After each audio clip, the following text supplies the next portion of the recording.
15مین باری که دارم این ویدیو رو ضبطش میکنم، ولی همینجا دقیقا گفتم بسه، همینو میذارم بره، چون که چیزی که مشخصه اینه که چیزی که جلوی منه فقط یه ویدیو گرفتن ساده نیست، کمالگراییه. بچه‌ها شما هم همینجورید، شما هم یه سری حالا کارا رو میان 1000 بار شروعش میکنید ولی هیچ وقت تمومش نمیکنید، مثل یه پروژه، یه رژیم غذایی، زبان جدید. اگه جواب شما آره است، پس این ویدیو برای شماست. سلام بچه‌ها، من مریمم و خیلی خوشحالم که بالاخره تونستم اولین ویدیوی کانالم رو باهاتون به اشتراک بذارم. البته باید بگم که اصلاً به همین سادگی نبوده. این ویدیو شاید 10 یا شاید حتی 15مین ویدیویی هستش که من ضبطش کردم، ولی تازه اولین ویدیویی هستش که قراره منتشرش کنم. و حتما الان براتون سوال پیش اومده که خب چرا اینقدر اصلا لفتش دادم، و همونجوری که یکم پیش گفتم که موضوع این ویدیو در واقع در مورد کمالگرایی هستش، من هم دچار کمالگرایی هستم و دقیقا همین کمالگرایی باعث شده که با اینکه من کلی حالا ایده داشتم و دوست داشتم که یه کانالی داخل یوتیوب داشته باشم، فقط به خاطر اینکه گفتم نکنه خوب نباشه، نکنه که اونقدری که میخوام در واقع کامل نباشه، شخص نخوام شروعش کنم. و من قشنگ یادمه که چند ماه پیش من اومدم کلی حالا سناریو نوشتم، حتی ضبط کردم، میکروفون و چراغ اینا دوستام قرض گرفتم و اینجوری بودم که خب اوکی من شروع میکنم. ولی وقتی ضبط کردم تهش چی شد؟ کلی ویدیو شد که الان مونده توی حافظه لپتاپم و اینجوری بودم که اوکی اینجاش خوب نیست، صدام اوکی نیست، اونقدری که میخوام گیرا نیست. هر بار یه بهونه‌ای آوردم و آخرش همون داستان تکراری، این که خب بذار بهتر بشم بعدن شروعش میکنم. ولی بالاخره یه جایی به خودم گفتم بسه و انتشارش میدم، هر جوری هم که باشه، هر مشکلی هم که داشته باشه. به نظرم بهتره که بریم سراغ این که خب من یکم از در واقع کمالگرایی براتون بگم، اینکه چی هست، ریشش از کجا میاد و اینکه چه بلایی در واقع داره با زندگی ما در میاره. و در آخر ویدیو هم بهتون یک سری راهکار بدم که شاید به درد شما هم بخوره، همونجوری که به درد من خورده بعضی از راهکارها.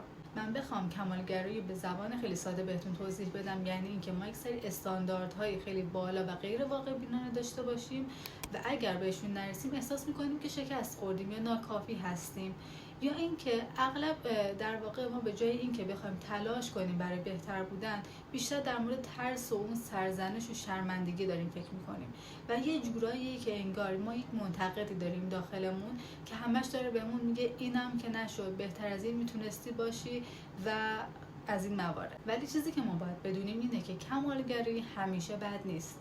ما یک کمالگرایی داریم که بهش میگن کمالگرایی سالم یا همون سازنده. این یعنی اینکه ما دوست داریم بهترین خودمون باشیم و تلاش میکنیم که کارمون رو به بهترین شکل انجام بدیم و این خوبه چون که باعث پیشرفت ما میشه. مثلا یه دانش آموز در نظر بگیرید که برای 20 تلاش میکنه، ولی اگه 19 گرفت 18 هم گرفت، دنیا به آخر نمیرسه براش. ولی فرقش با اون کمالگرایی ناسالم این هستش که اگر هم به اون استانداردی که میخواد نرسه، حس نمیکنه که دنیا براش به آخر رسیده. ولی اینجا چیزی که ما باید سر کار داریم کمالگرایی ناسالم هستش و اینجوریه که باعث میشه که ما نخواهیم مثلا یک کاری رو شروعش بکنیم. کمالگرایی توی جامعه امروزی هم که توجه کنید خیلی زیاد شده، به خاطر اون مقایسه‌ای هستش که خب شبکه‌های اجتماعی داره ما رو بهمون تحمیلش میکنه و این همون چیزیه که باعث میشه که عالمه ما فکر و ایده توی ذهنمون داشته باشیم ولی هیچ وقت بهش عمل نکنیم، چون همش میترسیم که نکنه کامل نباشه، نکنه خوب نباشه، نکنه بقیه بخوان ایراد بگیرن. اگه توجه کنید یه سری از افراد بیشتر درگیر این کمالگرایی میشن و یکی از دلایل اصلیش این هستش که ما ترس داریم از شکست و قضاوت شدن. و پروفسور کارل دوی داخل تحقیقاتش گفته که تحقیقاتش در مورد ذهنیت رشد هستش، میگه که افرادی که از شکست میترسن بیشتر توی دام اون کمالگرایی میافتن، چون فکر میکنن ارزششون بیشتر به نتیجه کارشون بستگی داره. در واقع ما یعنی میترسیم که اگر کارمون بی‌نقص باشه شکست میخوریم یا اینکه ممکنه بقیه قضاوتمون بکنن. خیلی وقتها کمالگرایی میتونه ریشش باشه داخل نیازهای شدید ما برای تایید شدن، اینکه ما از بچگی یاد گرفتیم که وقتی عالی باشیم فقط تشویق میشیم و این باعث میشه که توی بزرگسالی هم ما دنبال اون تایید باشیم که اگر بخوایم هی دنبال اون تایید باشیم ممکنه که ما آرامشمون رو در واقع از دست بدیم. گاهی اوقات هم ریشش برمیگرده به دوران بچگیمون که شاید از ما انتظار داشتن همیشه باید بهترین باشیم، همیشه بهمون گفتن که این کافی نیست و این باعث شده که ناخودآگاه در ما این درونی بشه. حالا این کمالگرایی اصلا چه بلایی داره سر ما میاره؟ برای خود من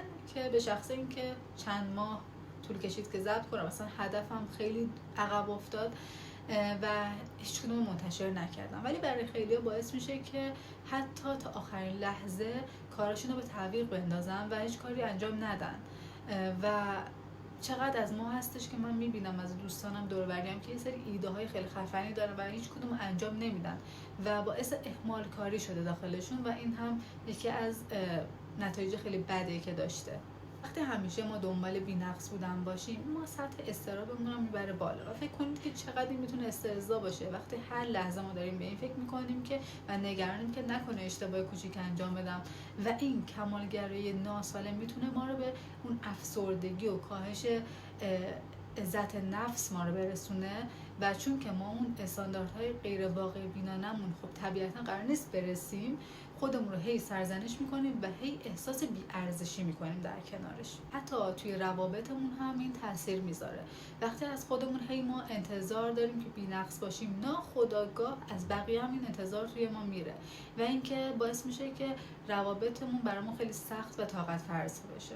به نظرم حالا که فهمیدیم کمالگرایی چیه، وقتشه که ببینیم چطوری میشه اصلا باش کنار بیایم و حتی بشه ازش عبور کرد. من راهکارهایی که دارم بهتون میگم و چیزایی هستش که خودم امتحان کردم، حالا بعضیشون به نتیجه رسیدم، یه سری دوستان و دور و بریام رسیدم، ولی خب از نظر علمی همشون تایید شده و اگه بتونید انجامش بدید خب خیلی خوب میشه. اولیش قانون 2080، این که شروع کن حتی اگر کامل نیست. اولین و مهمترین قدم بچه همینه، این که شروع کنی حتی اگر کامل نباشه. و باور کن این جمله مثل آب روی آتیشه. من خودم از همینجا اصلا شروع کردم، اینجوری بودم که اوکی شروع کن، همینو بذار بره و این خیلی مهمه. موضوع دوم اینه که با خودتون مهربون باشید. همونطوری که با دوستات مهربونی به خودت هم همون جوری اهمیت بده و همون جوری با خودت مهربون باش. اگه یه جای اشتباه کردی هی خودتو سرزنش نکن. بچه خودت کنید همه احتمال اشتباه کردن رو دارن. از تحقیقاتی که در مورد خودشفقت ورزی انجام شده میگه کسایی که با خودشون مهربون تر هستن توی مواجهه با شکست ها انعطاف پذیری بیشتری دارن. پس بچه حتما از این درس بگیرید و برید جلو. حتی اگر اشتباه کردید یاد میگیرید ازش، هیچ مشکلی وجود نداره. قرار نیستش که آدم پرفکت باشه و ازش فرار نکنید، چون که اشتباه کردن بخشی از مسیره. هیچکس از اولش بچه کامل نبوده. اگه اشتباهی کردی به جای اینکه هی خودتو سرزنش کنی ازش یاد بگیرید و دفعه بعد بهتر عمل کنید. چهارمی مقایسه. بچه مقایسه ممنوعه. تمرکزتون رو بذارید روی پیشرفت خودتون، چون که مقایسه کردن میتونه دقیقا مثل قاتل باشه برای خودتون. اینکه بس خودتون هی با بقیه مقایسه میکنید هی عقب میافتید. اینکه چقدر فلانی خوبه، چقدر در واقع من چی نیستم، این باعث میشه که هی حال خودتون رو بهتر کنه. پنجمی برای اینکه این هم یکی از چیزهای خیلی مهمه، اینکه کوچیک شروع کن، قدم به قدم برو جلو. اگه خیلی کار از همون اول بزرگی و برداری، خب هی از شروعش میترسی. خوردش کنید، قسمت‌های کوچیک‌تری رو بردارید و سبک انجامش بدید. ششمی اینه که فیدبک بگیرید.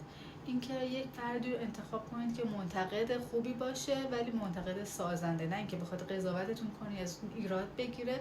و در واقع از بین دوستاتون یا یک سری افرادی که بهشون اعتماد دارید باهاش صحبت کنید و همیشه بخواید بهتون یه فیدبکی بده که سازنده باشه و بدونید که این فیدبک فقط برای بهبود کاره، نه برای اینکه احساس ناکافی بودن بکنید. خب بچه‌ها این اولین ویدیوی من بود، همونجور که قبلش هم گفتم و شاید چندین بار گفتم. امیدوارم که تونسته باشم یکم اوکی تر بهتون توضیح بدم، چون خودم هم خیلی استرس داشتم و متوجه شدید به نظرم.